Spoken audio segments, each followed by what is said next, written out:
Hello, everybody, and welcome to another free game session. Thank you so much for joining us. We are going to dive into some amazing conversation as we talk about the importance and the impact of women in the industry. My name is Chantel Mack. I am Team Whitaker Group, and I always like to say you really could have chosen to be anywhere else tonight, but you chose to come and kick it with us, and so we are very grateful and so appreciative. With that, I'm going to say hello to Mr. James Whitner, the connector of all peoples and everyone. He can get us started. Yo, what's up, everybody? Once again, I appreciate y'all. I want to just echo what Chantel said. I appreciate everybody coming to spend their time with us tonight. I'm excited because this is that moment when you get to, when you're walking into a space with beautiful women around you. This is the moment where you get to walk into a space with a panel of beautiful women. So I would like to introduce Jen, Shannon, and Sally, and Chantel, who also helps co-host Free Game. And tonight is all about women, man, and talking about the importance of women in our industry. We also got Trell and Tanya Jones and Carrie Connor are going to join us shortly. But in the meantime, I want to introduce the ladies that are here. Sally, you want to introduce yourself? Sure. My name is Sally. I'm the owner of Sally's Shoes in El Monte for 33 years. I want to thank you and the team for inviting me. This is a privilege and an honor. So I am blessed and I'm thankful. And I love what I do. And listen, Sally being a bit shy. Sally is a G. She's been doing this long before I have, and rooted in LA, and reps for her community the way we would. It makes almost puts what we do to shame. So Sally, I appreciate everything you're doing out there, yo. Next, Jen, Houston's own. Hi, I'm Jennifer Ford Starling. I am the owner of Premium Goods Houston. I've been in business 17 years, and I am very honored to be on a panel with so many great women. And I hope that these keep coming. Man, listen, I'm going to rep for y'all since y'all being humble. Yeah, I was built with Jen a couple months ago, and we was talking about her story, and she was like, I'm like, Jen, you got to show more of like what you've done over the last 20 years. I know you got something. She was like, yeah, this one time I did an event with Kobe and he came and we done a shoe together. I'm like, Jen, come on, Jen. Like, yo, Jen been out here for a while, yo. Premium Goods started really pushing streetwear in Houston and kind of opened the door for she welcomed us into the city, and it's been great getting a chance to build with her and just having her as a peer. So I'll take this moment again to thank you, Jen. Next, last but not least, Shannon. Shannon is what I would like to consider an experiential retailer. I ain't gonna steal your shine. Let me let you introduce yourself, and then if you don't say what you need to say though, know that I'm gonna say it for you. Okay, cool. I'm Shannon Maldonado. I'm the founder and creative director of Yowie. We are a home and lifestyle shop and sometimes design studio based in Philadelphia. And we've been in business for 5 years. And next year we are expanding into a mixed use space that includes a hotel. Talk your shit. It includes a what? A hotel. What? A hotel. Tell me about that hotel, man. Talk your shit. Tell me about the hotel. I'm very proud to be expanding in my hometown. It's going to have 10 to 12 rooms, an expanded retail space, a creative studio, and also a cafe as well. And it opens next fall, sometime in October. Now, I need you to tell me, because there was a statistic that you gave me that made me go, ooh, how many black women in America own hotels? Less than 1% in the country. Yo, can I get some flowers in the chat, please? Can I get some flowers in the chat, yo? Yo, it's absolutely incredible, yo. No small feat, like, yo, I love it. I just wanted to make sure the energy was high so y'all understood who we got on the panel and y'all understand their breadth of experience and how they help make me as a man in our industry better. And there's so few of them. So let's get a chance to kick it off. Chantel, you want to get us started? I do. I'm super excited. Y'all, as we're talking about the importance and impact of women in the industry, I think sometimes one of the hardest things to do is like James said, talk your stuff and just say what it is you do and why you do it. Anyone can answer this, but let's talk about how you have seen women impact the industry, whether it's you yourself impacting the industry, or what you've seen, what energy, what you see women bring into the space. And Well, they're that's gonna be Start- quiet. Ladies, don't start off. Here. You know what? I'm gonna get somebody mad at me today. I'm gonna Okay. get somebody mad at me today. Hey, you let There's me a young start off lady. with a question. There's a young lady whose camera isn't on right now, and we talk about impacting the industry. I get a phone call last year, right? Small phone call. They say like, "Yo, VP Harris wants to come to social status." I'm like, "Yo, what?" So we need to create some product, and we need it done in. I don't know, Brandis. You gonna unmute your mic right now and let me put you on the spot and get your camera turned on. Yo, James. yeah, you know what I'm doing right now. I'm bringing this is me checking you into the game. Meanwhile, I'm back here making cornbread for dinner. Yo, shout out to Brandis Russell, who sits behind the scenes on all these free game episodes and has helped brought BCBA to life. And in that moment, Brandis didn't flinch. Like, yo, that Kamala Harris moment doesn't happen without Brandis and her team standing up for us in the crunch. When you talk about partnership, you talk about partners having your back for personal reasons and business reasons and getting in the mud with you. Brandis represents that. So I just wanted to make sure I took this moment to bring Brandis and talk about her importance in this industry too, because she sits back and she does not get enough flowers. Thank you, James. Thank you. But it's about building, the space and creating those moments to allow our community and women to shine as well. So the backseat is only just to open up the doors and push others forward. So that's the goal. That's the role. That's the goal. That's that. And another woman, Nina Chanel, shout out to her. We can't forget about Nina. She came through. Yeah. And if you're not familiar with Nina's work, she killed it. Shout out to Nina. All right, no, shut up. Go ahead, Chantel. You can take the floor. No, this is gonna be you the whole night, and you're gonna throw something in there. I know we're gonna get. I already know what's coming. But okay, but go ahead, go to your question. I'm muting. But seriously, ladies, how have you seen women impact the industry, whether it's in your own field, personal life, or you yourself? Like, how do we show up in this space in terms of impact?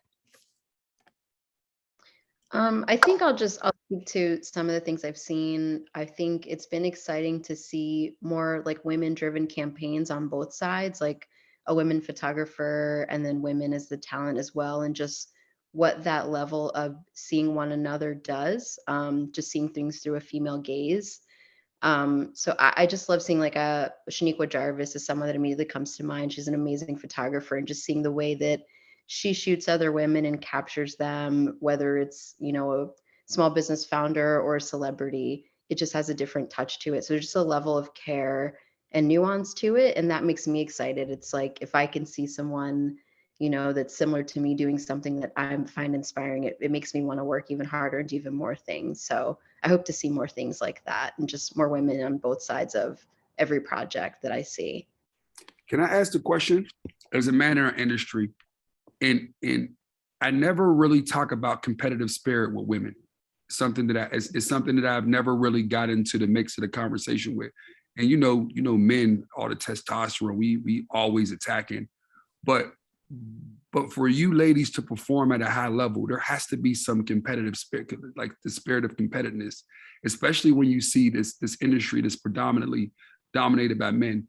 Talk to me about how you ladies feel in a space, because I know how I feel as a Black man, right? Coming into the room and I got a chip on my shoulder and there's a certain way I know I need to perform coming in the room.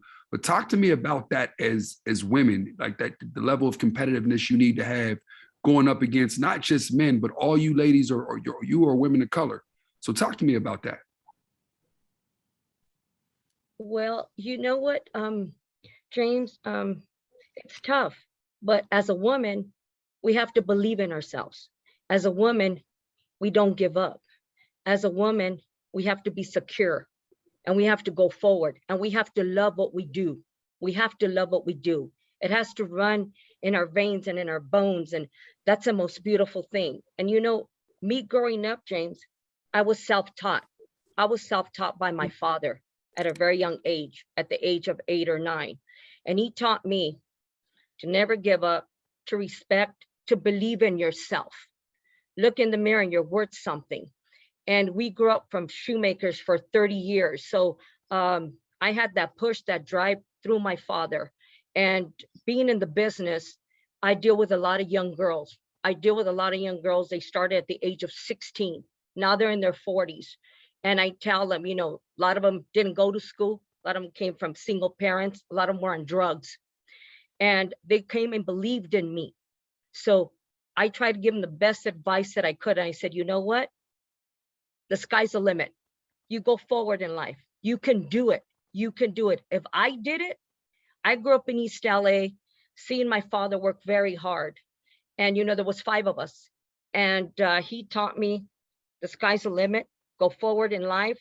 Don't give up. Believe in yourself. Be strong as a woman and don't take no for answers. You're going to hear them. You're going to hear there won't be questions to your answers. But you know what? We got to keep going forward. We got to fight. We got to fight. And we got to fight for our community. We got to fight for our people. We got to fight for their rights, because us as business owners, we are their voice. This is who they listen to. We are their example. When we see these kids growing up, some of them don't have fathers, some of them don't have anything to look forward to. And it's the most beautiful thing when they come to Sally's, that she's been there for 33 years and I've been doing this for 50 years, James. I see them come in and the positive vibes. It's giving them a piece of advice that, you know what? You don't give up. And they say amen to that, because we got to have faith. We got to have faith in ourselves as women, as strong women. Whatever race, creed, size you are, you got to keep going forward. You got to fight. You're the captain of that ship. You're going to be steering that ship, and you want that ship to be successful. We're going to have our ups and downs. We know that. But you know what? It's okay. I'm not very good at no's, and I try to ask questions. But you know what? In my shop, if I don't have apples, I'm going to sell oranges. If I don't have oranges, I'm going to sell this. I'm going to sell that, because I'm a hustler. We got to keep going forward to take care of our people, to go forward, to believe in ourselves so they can believe in us, because we are their example. We are their example. And that's why, Sally, when Friday, Saturday, and Sunday comes around, I'm their preacher. I'm their hope. I'm their smile on their faces. So you know what? That runs through my veins. And I love when I see those kids coming in and they smile, they give me hugs. And you know what? That's why Sally has been there for 33 years. And I love what I do. I'm looking forward to the weekends. It's something always happening and trying to help our people. And I've seen them through the pain, through the hurt, through the joy, through the passings, through the births. And you know what? It's a beautiful feeling. It's a beautiful feeling. It's very rewarding. Very rewarding. Sally, ladies and gentlemen, you just experienced the passion that is Sally. This is the energy. Sally, this is what I love about you. Now, Hey, James, can I answer that too? Sorry. Please. It's interesting that you say you walk in, you have a chip on your shoulder, but for me, it's not that easy. As a Black female, it's already assumed that we're coming in with an attitude, and there's stereotypes that are around us that I have to prove wrong in these meetings in which for 17 years, I've been the only female. So I have to go in there with a smile and a good attitude, and sometimes take things that in the past, I've learned, you've helped me a lot to use my voice, but in the past kind of put up with things that maybe I didn't necessarily agree on or were comfortable with, because it's, I have one voice in the room and I'm trying to hold that spot down. So there's more like me, but for 17 years, I've been the only female in the room, and you can't do it with an attitude. Yo, I love Jen, your demeanor in you and Sally have are very different, but equally effective, right? Because you are, what's the word? It's this gentle soul that Derek talks about it all the time. Derek from Politics talks about you like y'all come from the same mother. And once I got a chance to really know you, I got it instantly, right? It's this thing that you do that warms the room, and I love it. Shannon, talk to me about your vision and some of the competitiveness that you got, because the one thing that people don't really understand and may not understand in this hour or the time that we have is how studious you are about the things that you do. Like some people just do shit to be cool, and some people do shit for different reasons. Talk to us about some of that. Yeah, I think honestly, I think I'm just a big nerd about so many parts of what I do. So I think when we were talking, I was talking about research I was doing on the hotel customer. And even before I opened my store, I remember kind of like friendly stalking all my competitors. I'm very like aware of what's going on, and I'm almost like a sponge of information, even if it's information that I maybe don't even need at that given time. So I do think there's something to, I mean, I think competitiveness, I really mostly compete with myself, as corny as that sounds, and just thinking ahead. And if I compete with anyone, I'm almost more trying to compete with the boys than I am with the girls, because I feel like they're in so many ways often so much further along than I am. So yeah, it's like an inner student slash competitive nature, in that like I want to be the best at what I do, even though I'm in this very niche business of owning a, you know, home and lifestyle design shop. But I want us to be the best shop in Philly, and, you know, the best shop hopefully nationally for what we do. And just I'm always researching and always have my eyes and fingers on the pulse of what's happening, even if it's maybe not directly related to what I do. I listen to tech blogs and all different kinds of things, read all kinds of articles about my industry, and always trying to think of what's coming next. I think that's how I stay competitive, is just being a super sponge of information. Yo, great answer. I got a text from Shannon the other day, and she was reading something on hotel layout. It's a library. Yo, no, but it was so dope, because it speaks to how we all have things like, yo, I'm a geek on a lot of things too, right?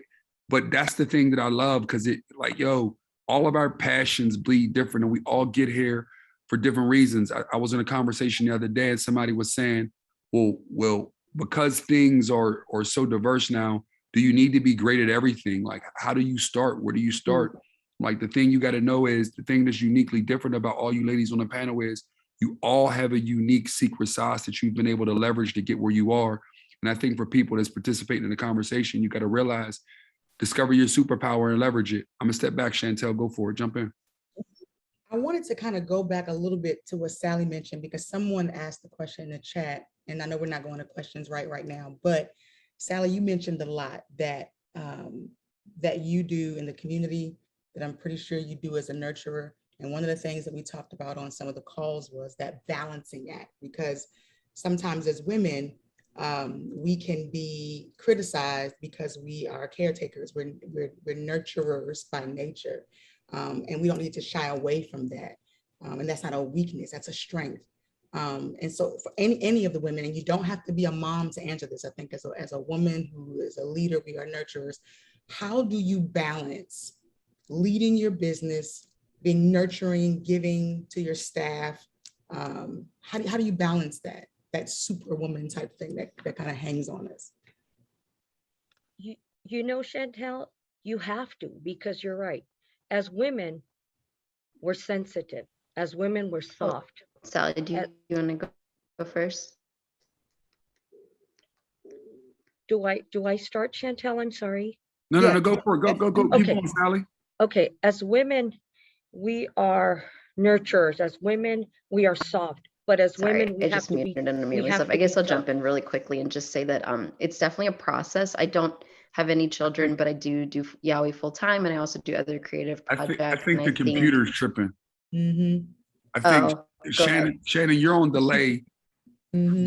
You're on delay, So Sally start talking and your delayed voice start talking afterwards. All good. It's tech. Go ahead, finish, Sally, and then we'll just jump Okay. straight into Shannon. Okay, am I good?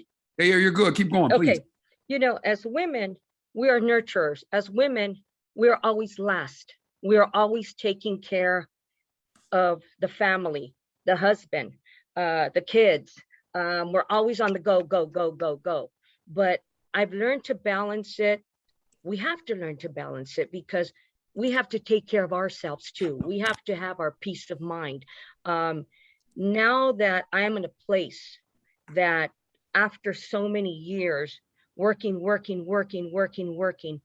I have to learn to balance it. It's at a place now that I'm more comfortable, that I can take not really time off, but my mind, even if I'm only at the shop Friday, Saturday, and Sunday, but I'm ready to rock and roll and phones are ringing, people are calling.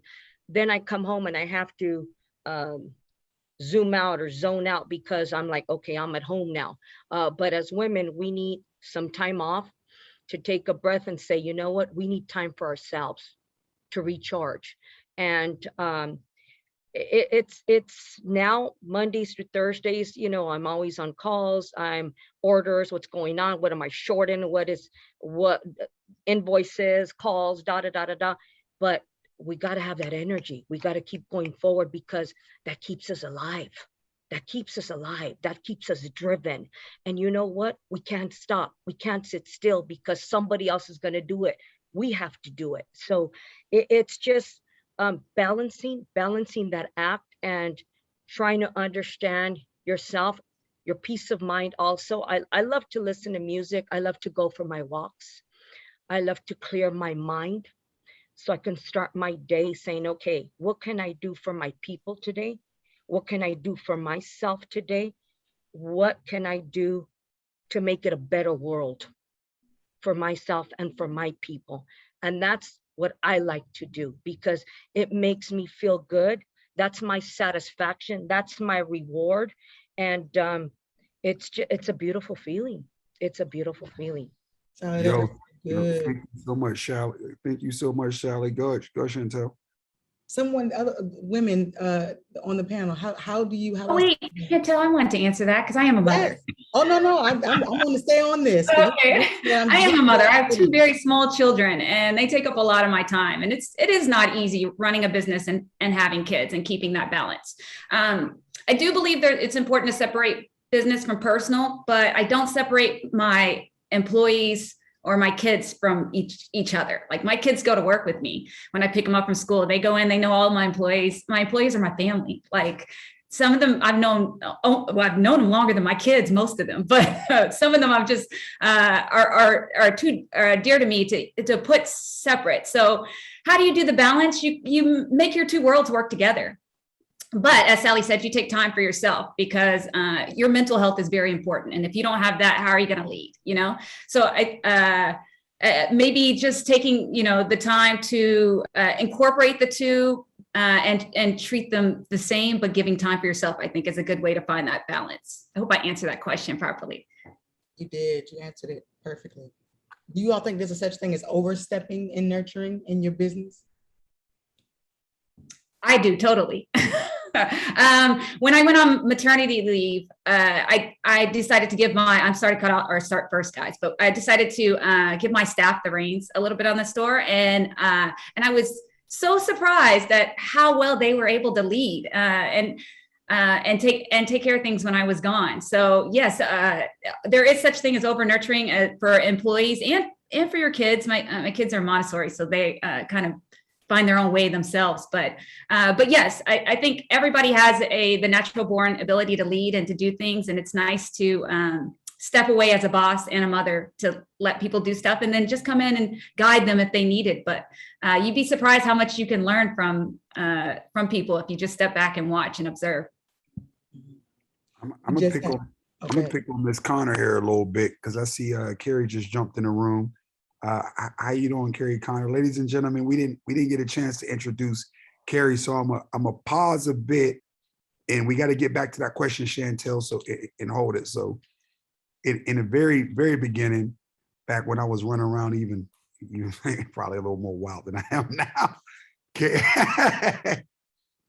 Carrie oversaw our business, and Carrie went to war with me in the beginning.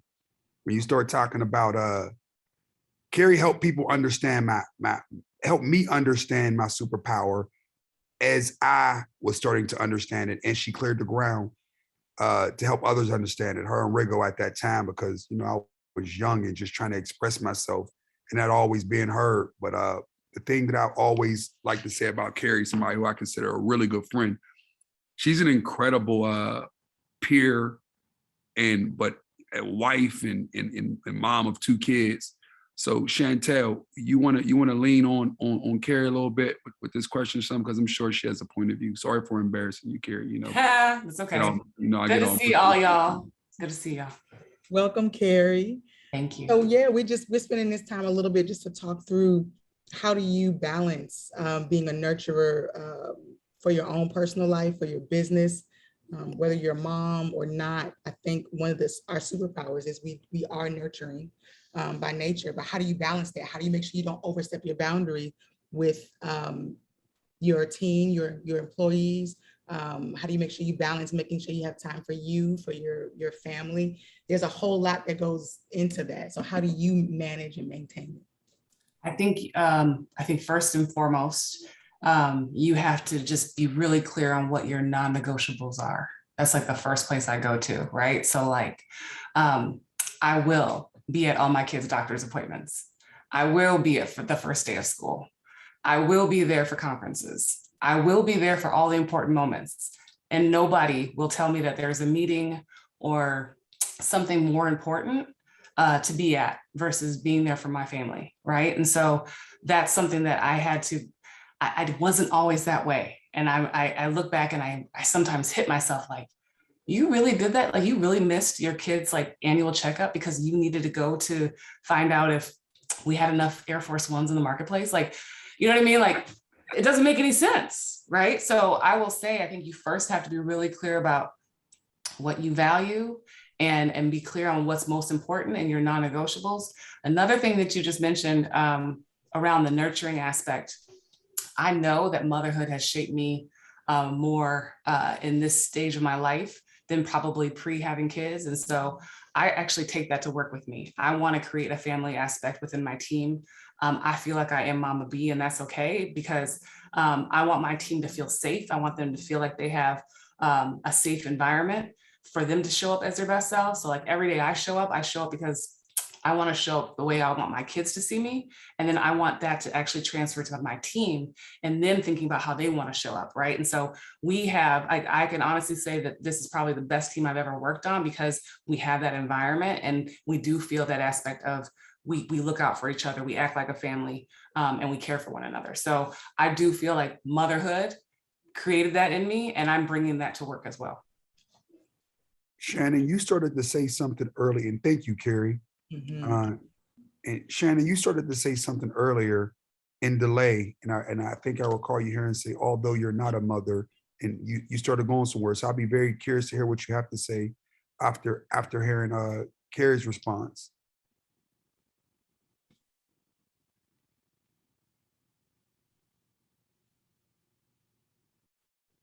You're on mute, Shannon. There you go.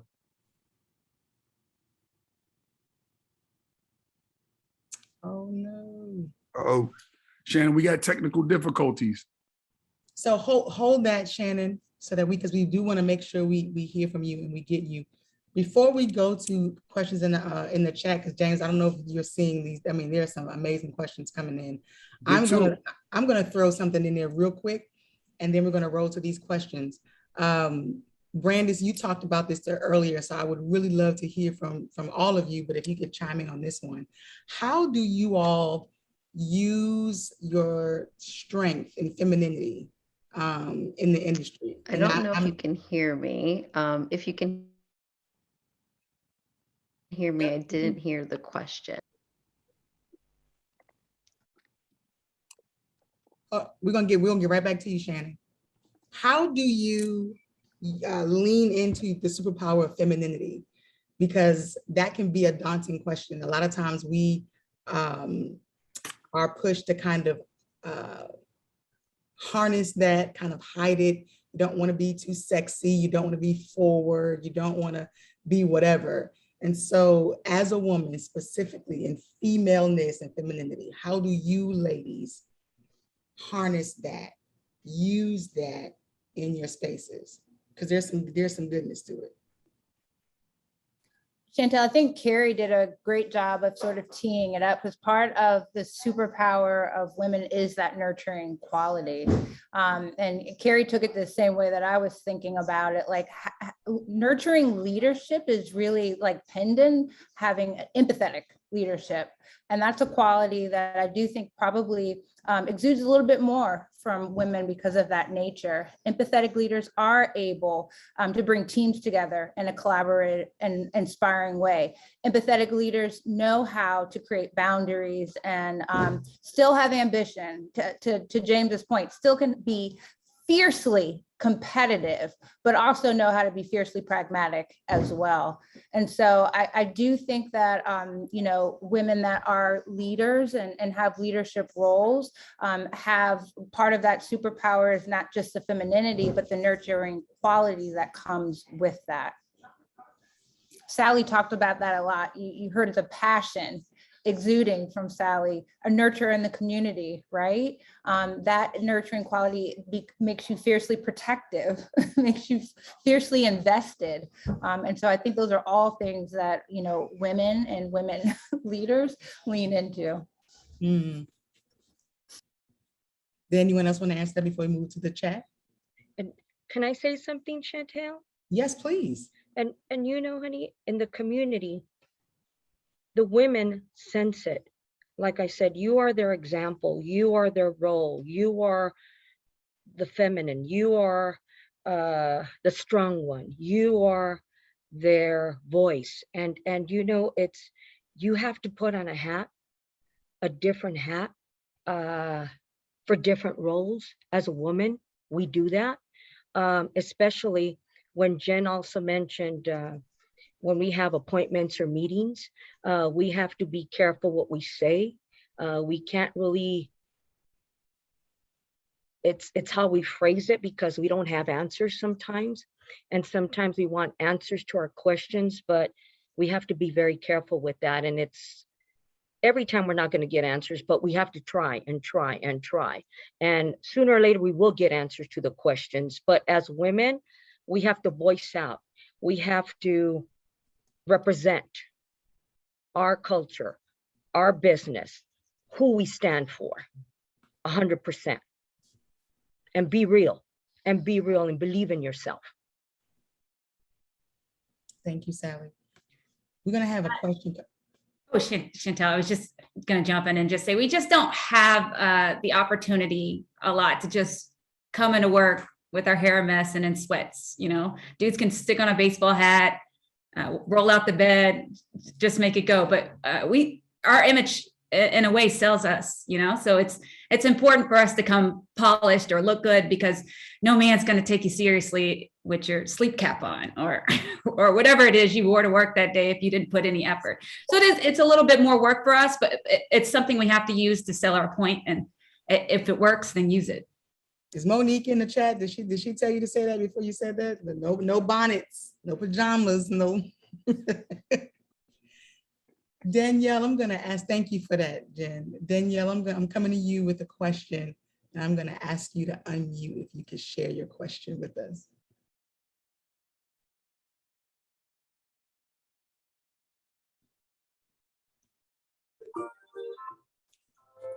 Hello.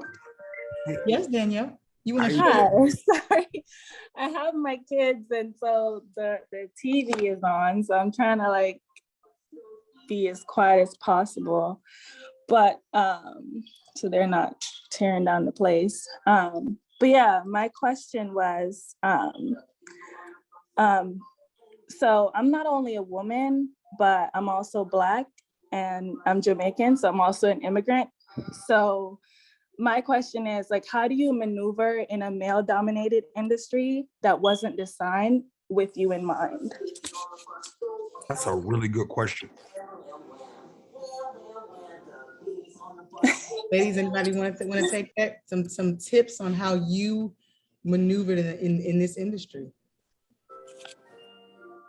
Ladies? Is it Danielle? Danielle, believe in yourself, honey. We are in a male dominant industry, but you know what, honey? We got to change it. We have to change it, and everything's possible. You make the start. We need to make the start. Nothing is impossible. Nothing is impossible. With children, with whatever is happening in the background, you do what you got to do. Believe in yourself, and things will happen. Things will happen. Yeah, I think if anything, if it starts off with just not even thinking about that you're a female in a male dominated area. Like that just never crosses my mind or has ever, as I have, you know, worked my way through my career. Just don't think about it. You know, I don't look at it and walk out the room and say, you know, you the minute you start to look at yourself in the room and start to compare yourself to like, I'm the only Black person in this room, I'm the only you know, woman in this room, you got to turn it to the other way around of like, that is your superpower, right? That is your strength, and you use every piece of it. So you know, I think use that as ammunition more than anything else, because the minute you start to stop and think about it, that's when you start to question yourself. That's when you start to get nervous. That's when you start to not be as confident and maybe not make decisions that you normally would make if you did have that confidence factor. So I think also when you shrink yourself too, right, Carrie, Yeah. to build on that, because if you go in feeling like the space wasn't built for you, you're not going to take up space in That's that it. in that room. So I'm with Carrie too, championing like never thinking about glass ceilings, walls, barriers. You do that, you don't stretch into the full potential of the space that you can take up in. So I'm with Sally and with Carrie. Believe in yourself and don't put any boundary society's put on you or that you have within your own mind to shrink. Yeah. And that's the minute when you lose the fullness of unleashing your superpowers, the moment you shrink. And I love that, Brandis, because another thing too is like, you have to really listen to the room. Because when you really listen in the room, you start to pick up on things, right? And you start to realize like things that people are saying, you may have like, you can build off their ideas, you can build off what they're saying, and you can end up with like a masterpiece on yourself, just by really starting to like kind of take from the room, right? Like you said, like don't shrink, but take from the room, honestly, because I think that's also a gift as well. Danielle, for many years, honestly, I did not know I was the only or one of the very few Black females in my industry. I noticed I was in our meetings, but that's just regional. I assume there were many of us across the country, but I think the thing that was important is I walk in the room like I deserve to be there, because I do. You know, I spend my money and do my work and keep my head down and do everything the same way men do. I put my pants on the same way. So I deserve to be there. So the attitude that you have to have when you jump into whatever industry you choose to do is that you deserve to be there. You have something to offer and you have something to give to it. Yeah, and I think the last thing I would add is that, to Jennifer's point, each of us have our own lived experience that you can use towards whatever you're building. So you might not have the immediate experience, but all the other jobs and things that you've done in the past, you'd be surprised what parts of those you can bring into this new thing that you're doing.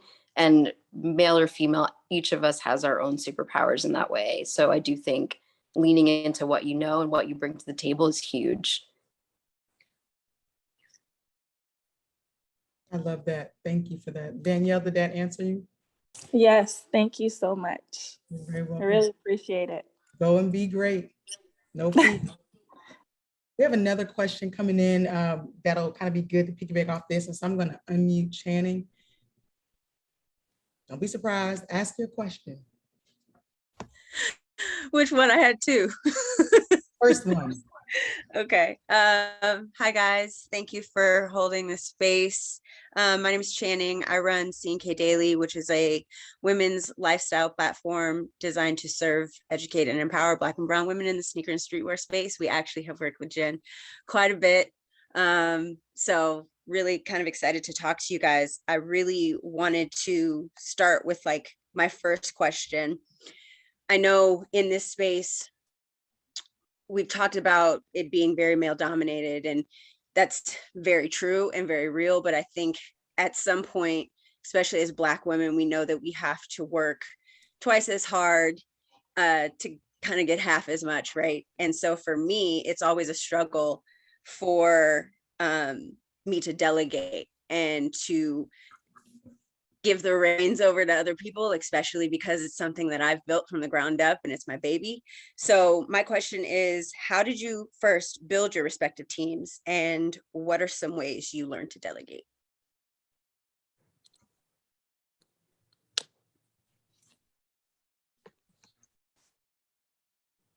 I guess I'll jump in. Can everyone hear me? I'm Yep. having issues with people. So I have a pretty small team, and that is pretty new to Yowie. We're about 5 years old, and I just started bringing people into the fold. I think the way, for me, for a long time, because my brand is so personal, I was very close to every part of it. And I think the good thing about that is I know how to do every single job in my brand. And I have a feeling Jennifer and Sally feel the same way about their retail spaces. So now I'm able to share that information, get a lot of it out of my head and into some manuals or some tips and tools to give to my team. So I think it was really understanding the business from every angle before I brought people in.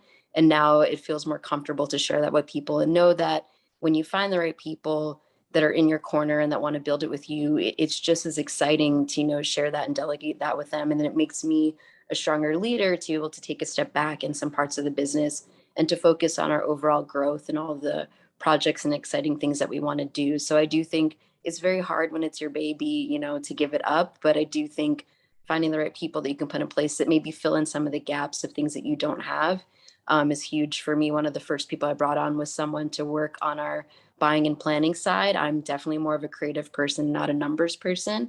And he's grown our business over the past year. So I couldn't now do it without him now that he's there. So I'm happy that I've been more open to build this team and excited to see what other people I can bring on over time. I like to say, I hope I'm not dominating, but I'd like to say always hire people smarter than you. Please. Yeah. It's. I think there's a lot of fear that they're going to come in and take over your business or push you out, but they won't. They'll help elevate you. You want to hire people smarter than you because you can sit back and learn from them, and you may have a talent just in directing them the way that they should go. I'd like to say my staff came to me like stray cats because it's just people I've met through the store, I've known over time, but I just see greatness in each and every one of them, and we work together wonderfully as a family. I would add one of the number one hiring requirements I have is just being a good human being. A lot of other things you can teach. A lot of other things folks can learn, but if you don't have good quality human beings around you, that is a tough equation for success. Reading energy, are they giving energy?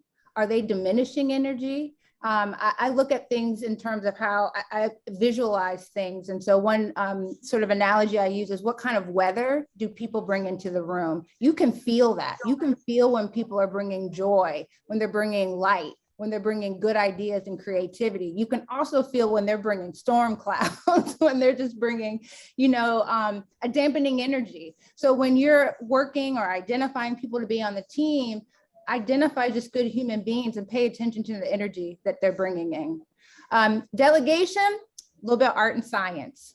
I talk about managing capacity a lot with the people that I work with, and capacity is the bandwidth that you have to get certain things done. And when you, if you do everything, you're going to lose on the fullness of your own wellness. You're going to lose on the experience somebody else has to learn from you, and that's a gift. And so the art of delegation is, thinking about the things, Channing, that you want to hold on to and that you want to make sure your imprint is on. The art of delegation might be the things that aren't on that list that you feel that you've got folks around you that are ready, able, empower them to do that because they'll learn from that. And be okay if they don't do it the way that you want it to be done. Again, you're not going to be able to grow and manage your capacity if you're micromanaging if they did it the way that you wanted them to do it versus giving them the space to learn how to do it on their own. And then the learning and gift that you have is to coach them and grow them and mentor them, if that makes sense. And then the science is just being really clear on how many things you're trying to get done. Because if you don't have enough time to do it for yourself, and then there's too much that you're delegating, and you're probably doing too many things.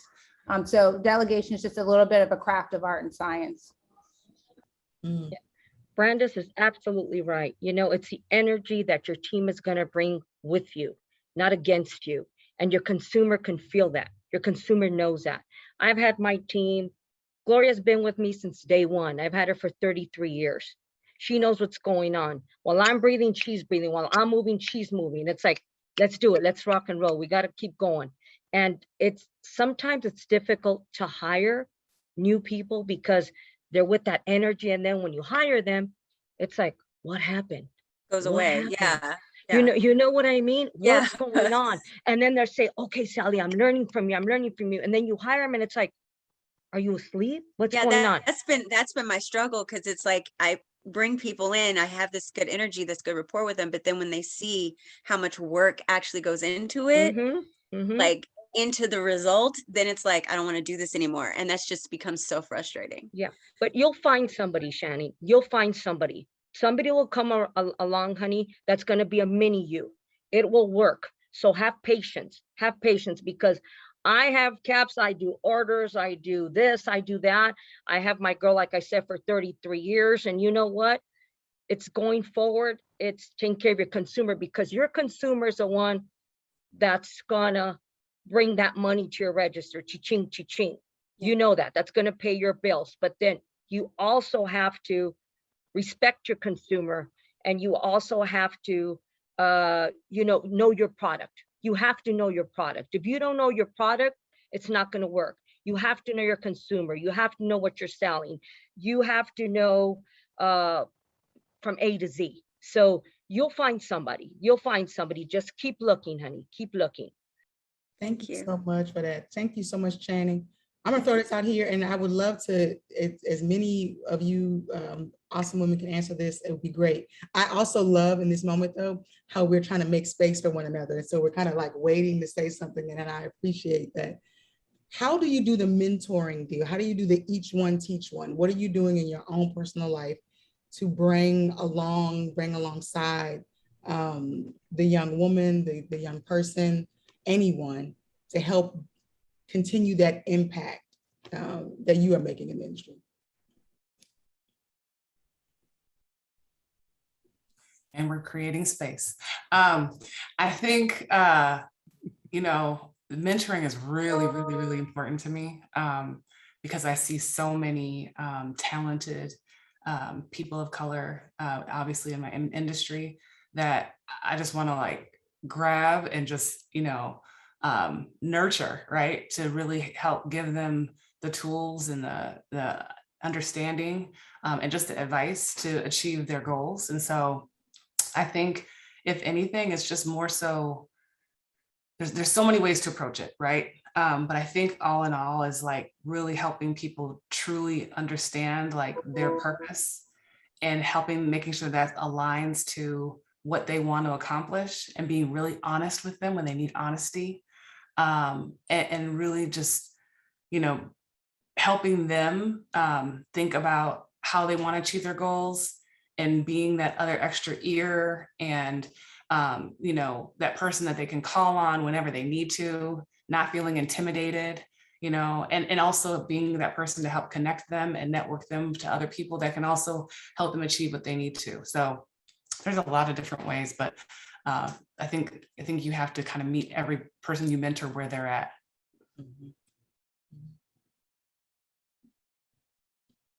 Anyone else? I am a little shy on the one-on-one or necessarily like mentoring, but I'm on a board of a nonprofit.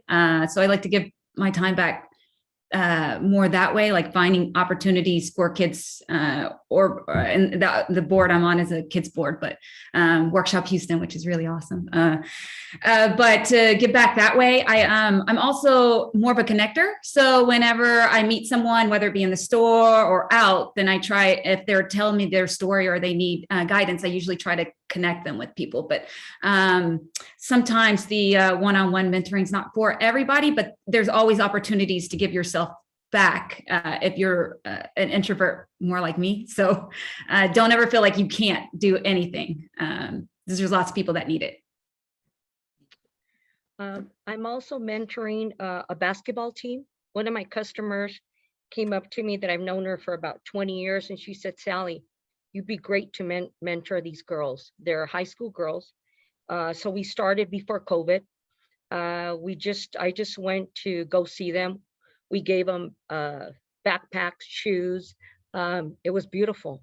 And I gave them a word of advice, and I told them, look, go forward in life. Nothing's going to stop you.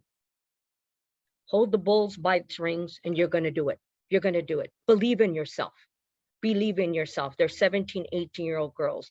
I'm going to try going to high schools in El Monte to be a motivational speaker for these kids, because a lot of these kids come from single parents, come from parents that are in jail. They don't have a lot of motivation, but when they come to Sally, this is what's good. I've had my girls that started at 16 coming to Sally's. They're in their 40s now. They were on drugs. They were on the streets. Now I'm so proud of my girls. They're mail carriers. They're dental hygienes. They work. They have kids now. Their kids have kids. And they come to Sally's and they say, thank you, Mom. Thank you. So to me, if I can put a light at these kids and they can believe in themselves, I'm doing good. I'm doing good. Mhm. One of the things someone shared before in our a pre-call, Brandis, I think it was you, where you said you have to remain resilient to opening doors for other women and holding the door open. How do you hold the door open? So we know mentoring and bringing alongside life on life or being a connector, as Jen said, but how do you hold the door open? I think in what I do, we do a lot of collaborations and projects with other artists and people, and just continuing to do, I mean, it sounds kind of simple, but continue to do the work. If whether it's like bringing someone onto a project that maybe they won't have the opportunity to do based on their experience, or bringing up someone's name in a roundup of people, people that are putting together a market or something. I'm always trying to connect people to one another and to bring people into the room with me, where I feel so often lucky to be, as in what I do. So I think it's just, bringing them into the fold, bringing them into the conversation, both, digitally or in person, and presenting work together to a larger audience that we've created together. Mhm. Mhm. And as we wait for another one of the panelists to answer, there are a ton of good questions in the chat, some that have to do with business and impact there. And so we always like to be respectful of time. And so if y'all wouldn't mind hanging in there with us for 15 or so minutes, because I'm just going to start pulling people up to ask the questions, whatever question it is, so that we can get them answered. And so if everybody's okay with that, let me get a thumbs up, because there's some really good, awesome. Okay. Anyone else want to answer that question before we go to the chat? Holding the door open, that's a physical, ongoing, continuous thing, and it can be laborsome. How do you do that? I'll be real quick. I just think it's more so like making sure that everybody feels seen, like they have to feel seen. And if they know that they feel seen by you, then they know that you are holding your door open, right? And they can access you. We can't ever, that I think is sometimes the job of being a tireless leader. Like, you can never really be that one to say no or act like you don't care, or turn your nose up at somebody. Like, that's the stuff that you can't do that, because the minute you do that, that's one moment where that person felt like now they have no access to you, or you're someone that they no longer can see as someone that they can come to. So just think it's really important it's just as simple as a hello, how are you? Especially in Zoom world. Anytime I see a Black person on a screen, I don't know them, I private message and say, hey, what's up? How you doing? Mm-hmm. Just making sure they know, like, okay, I could reach out to her, Mm-hmm.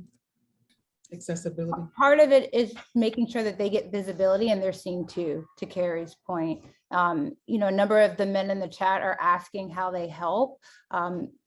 It helps by actually making sure you create space for women to be seen. Sponsor them, advocate for them, make sure they get credit for the work, the ideas that they're bringing to the table. So that creates value and equity for their brand, their identity, and for what they can contribute. So the other piece, building on what Carrie said, is just making sure that you're making sure they get credit, they get visibility, they're seen. And for the men that are on the call, there's a really powerful role you can play in doing that as well. And my industry, and this, I guess the sneaker boutique industry, and Sally's too, sorry. It's been generally a men's club. So if you go to sneaker stores, it's not a lot of, in the past, it's getting better. There are not a lot of female employees. Like, give a girl a chance, you might realize you sell more shoes. Like, just be a little more conscious of who's on your staff, or when you're going through the interview process, that you're giving opportunities to all people equally. No one's begging for a handout, but we should at least have equal opportunity to get positions and do things. Shameless plug. We're looking for women creatives. I'll drop an email address in the chat. We're looking not just women, but men too, but definitely women to balance it out. Like, to echo what Jen said, in order to get ladies involved, we need y'all to use your voice and want to get involved. So I'll drop it in right now. Perfect example of being an ally. And obviously I'm biased, but I see it every day. Alyssa Alexander, are you still in the room? Hi. Come on and ask your question.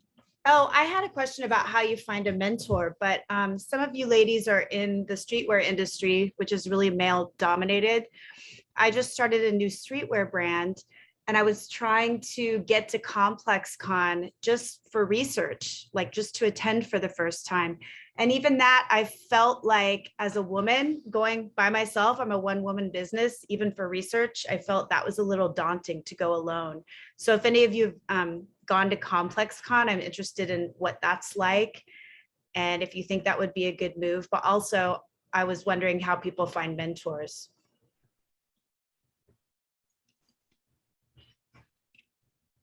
And more specifically, even y'all, how do you make sure you don't go alone? Because I'm sure you walked alone in a room before, in a space.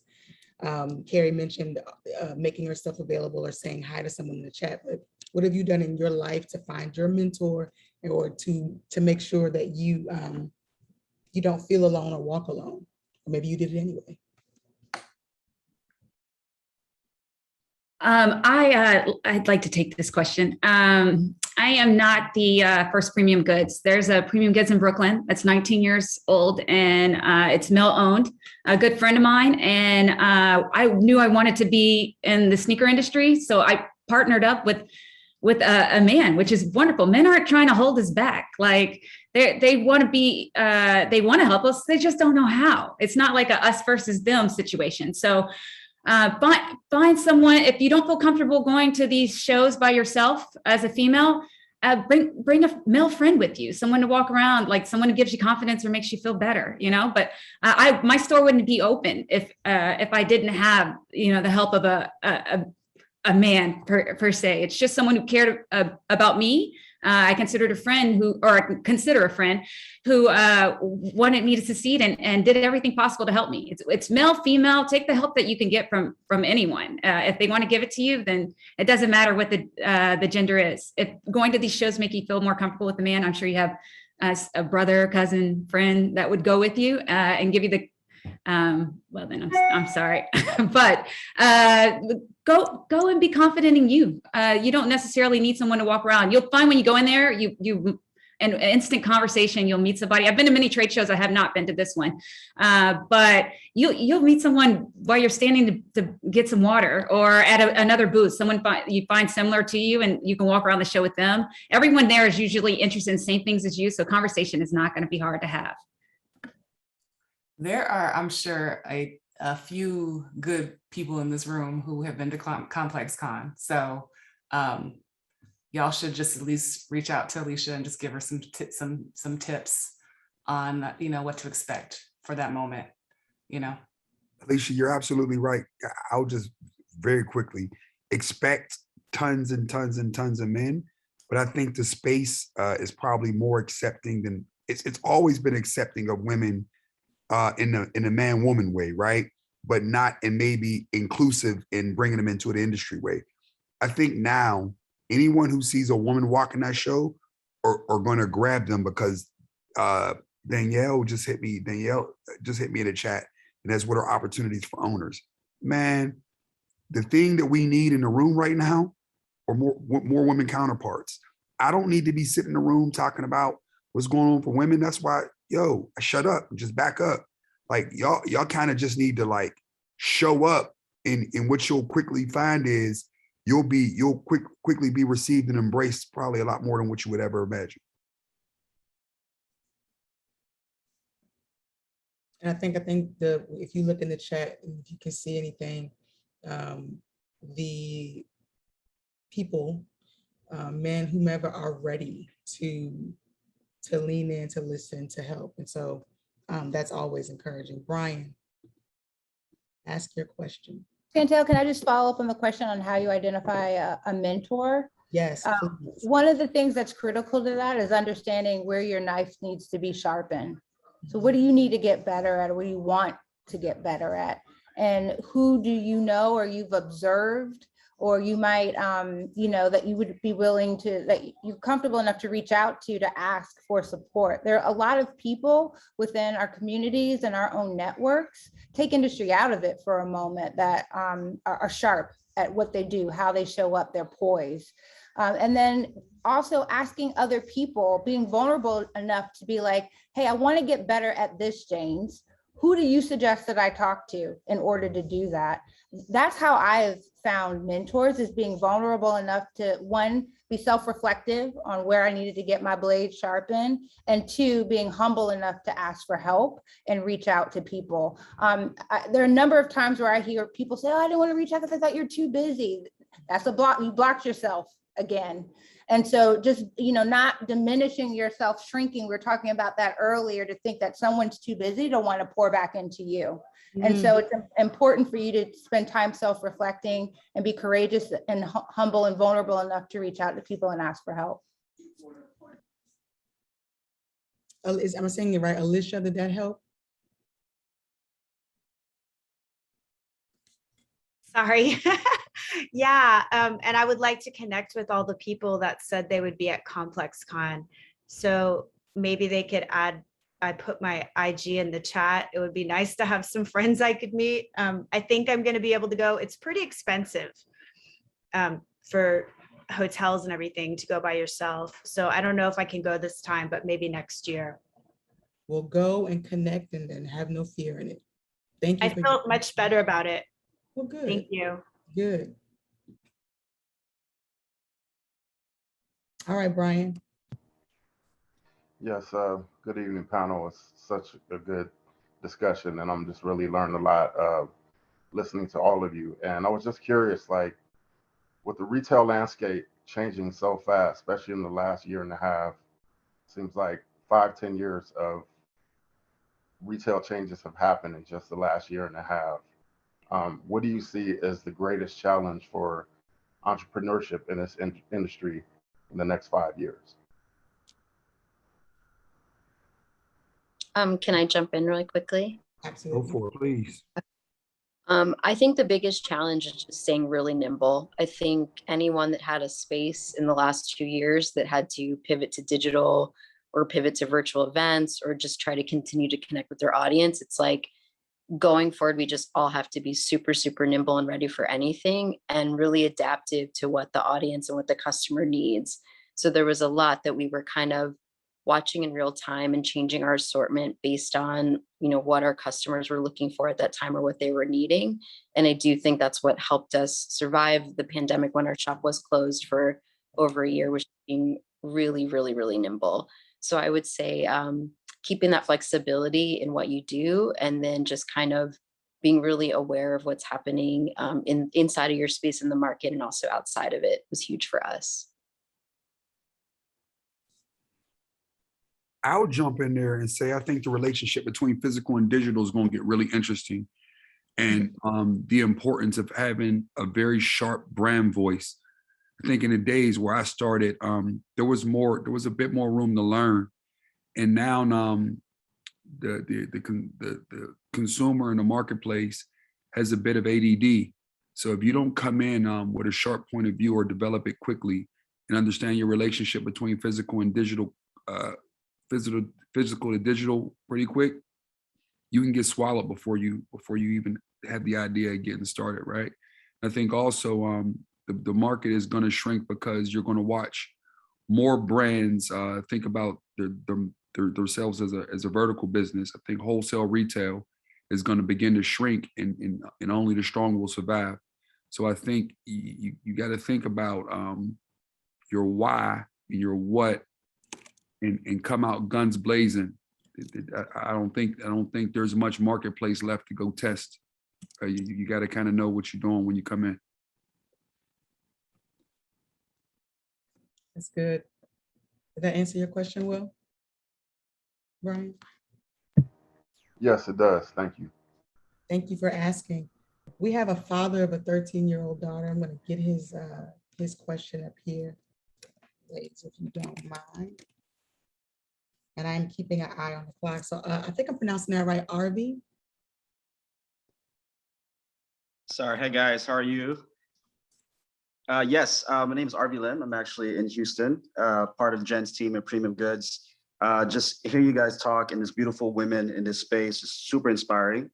Partly because obviously I see the space grow in the women industry, but you know, seeing my daughter in this space is really inspiring for her, for the next generation. So, you know, as you guys are creating this space, it's again, you know, push through because the next generation is really the next big thing here, right? So, you know, again, shout out to RIP to Kobe. You know, one of the things he really pushed through as a father was with Gigi, right? So he really devoted himself in that space. For me as a father, I definitely want to continue that on and see you guys in this space. It's really inspiring and keep pushing through. I just wanted to kind of send all the flowers to all the beautiful ladies in the space. So thank you again. Thank you for that, Arby. Angie, I'm coming to you. Hi, I had a question about once you have established your business, how do you hold the people within your company accountable for aligning with what your vision is for your company and making sure that they're contributing to forward progress within the company and helping your brand and your company be successful? What are some of the ways you hold them accountable?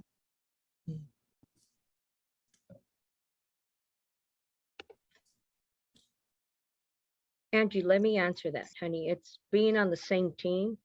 It's understanding your team. It's respecting your team, and you'll be on the same page. If you're on the same page, it'll work for you. It's going to work for you. So make sure your team is with you. Make sure your team is not against you, and make sure you're on the same page. Thank you. I'd like to say one-on-ones are always helpful. Like, get to know them as people. You don't have to hold them accountable necessarily, but like tell them your expectations and help work with them to meet your expectations. But they won't know what your expectations are if you don't tell them. And you can do that in a simple lunch or, you know, coffee, but just get to know them as people. You'll find out like everybody has a story, everybody has a life outside of what they're doing. And sometimes they need a little more guidance and a little more help or just a little more time with you. Thank you. Did that answer you, Angie? Angie. Awesome. Thank you for asking that. Well, we want to also make sure that we are really, really good on time. James, did you want to do one more? Let's get one good one and close it out. And before we close it out, ladies, thank you. I appreciate each of you. I just wanted to make sure I gave each of you flowers. I think some of you been going to war with me a lot longer than others, but I appreciate you equally. Ladies in general, ladies in the community, please use your voice. Like we want you here. We need you here. And anything that we could do to help, please feel free to hit us up. Somebody just hit me in the chat. I haven't gotten to my chat. I usually Sundays get through my messages, and the last 2 Sundays I've been a bit behind, but I'll definitely get through them. And you could also reach out to us. I'll put an email in the chat if you want to hit us. Chantel, you want to grab a chat? You want to grab one last question? Again, thank you, everybody. I appreciate you all. I'm going to ask this one. I see it often in the direct messages, and then we'll close out with this. Ladies, how do you maintain and push against and fight against imposter syndrome? It keeps coming up often for men and women, but especially for you as you lead in this lane and as you make your impact.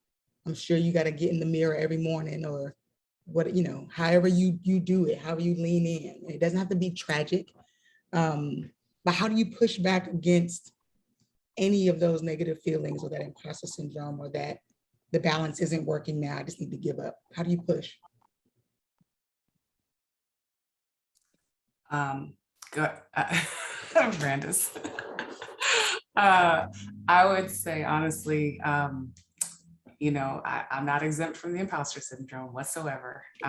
And I think my best tactic against it is to change the self-talk and make sure that my self-talk is positive. So, for myself, I think there was one role that I had where I had many places and times where I felt like I was falling on my face every single day, which was starting to really like dig into like my confidence, where I was building this imposter syndrome. And so I think I realized I just had to keep at it and continue to like, work on myself and keep building. And the more I did that, the more I saw myself climbing out and getting more confident and getting more wins. And so with that, I just knew I just had to stay at it. And so anytime I feel the imposter syndrome, I have that moment to remind myself, like, okay, you know what to do. Like, you know how to get out of this. You're going to be fine. And if you do fall on your face, guess what? You're going to still succeed. Like, you're going to be okay. So it's just, I think I had to have that moment though, to realize how to actually combat it. And now that I do, like, I've got the formula figured out. So that's me personally. I wish I could say I get in the mirror like Issa Rae and rap to myself, get myself hyped.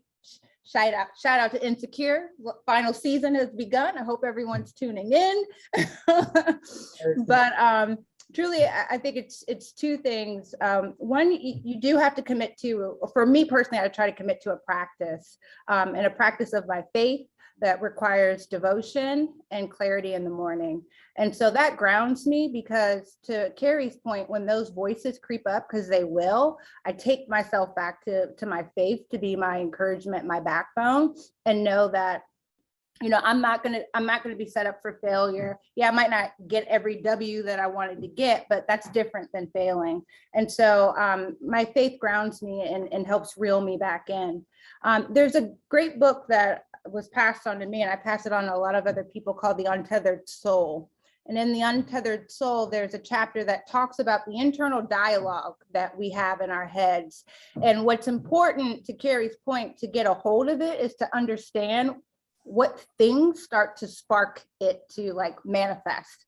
And once you understand environments or spaces, or like, it was for me, it would be in the morning. And I started to identify it, like, oh, in the morning, here it goes. I needed to replace it with the devotion, so I could supplement that monologue that was myself talking to myself and creating doubt in myself. And so those are just some strategies that I took. And The Untethered Soul is a really beautiful book that helped me at least identify, acknowledge it, and create a new pattern to replace it. That's really good. Thank you. Anyone else want to answer that? Because I know we're getting we're almost 5 minutes over, but get one more to get in there and share. I'd like to say, just be kind to yourself. We're human. As females, we are led to believe that we're supposed to be on a pedestal and perfect and do everything right all the time, but that's not life. We're human beings. And so we're we do make mistakes. Like Branda said, faith is very important. You have to have faith in yourself and that you're here for a purpose, and that no matter how big or small your purpose is, you're here to serve it and do it. Also, keep a strong team around you. I have a large family, and whenever I have these moments of self-doubt or that I'm just, not fulfilling what I expected to fulfill out of myself, I lean on them. So family and friend support, they don't have to be related to you. Just family and friend support is very important to give you grace and space. Also, when I wake up in the morning, I'm very thankful. Be thankful that we wake up in the morning. Be thankful to look in the mirror and say, this is who I am. This is what I'm about, and accept yourself. And that portrays the people that are going to be around you. So be positive, be thankful, and today's another day. That's good. Thank you for sharing that, the grace for the moment. Thank you all for spending your time with us tonight. Thank you for allowing us to go over and take your space. We're seeing your thoughts in the chat about there needing to be another one. But like James shared, just wanted to continue to say thank you to the wonderful women on the panel for making an impact, for standing up, for pushing forward. Thank you for making space, for holding the door open and continuing to fight. And for those of you who are in the chat, who are still in the audience, thank you for your vulnerability, and reach out there, get what you need. Don't be afraid. Check us out. We do these monthly. Check out our Instagram pages, Mind Your USA, so These Social Status, Be Social Please. We are about connecting and networking and making space for each other. It does not end here tonight. You are worthy of having great connections with people, and we are here to help facilitate that in any way. So thank you again, audience. Thank you again, wonderful panelists, and we will see you all again next time, hopefully very soon. Good night. And thank you. Bye, everyone.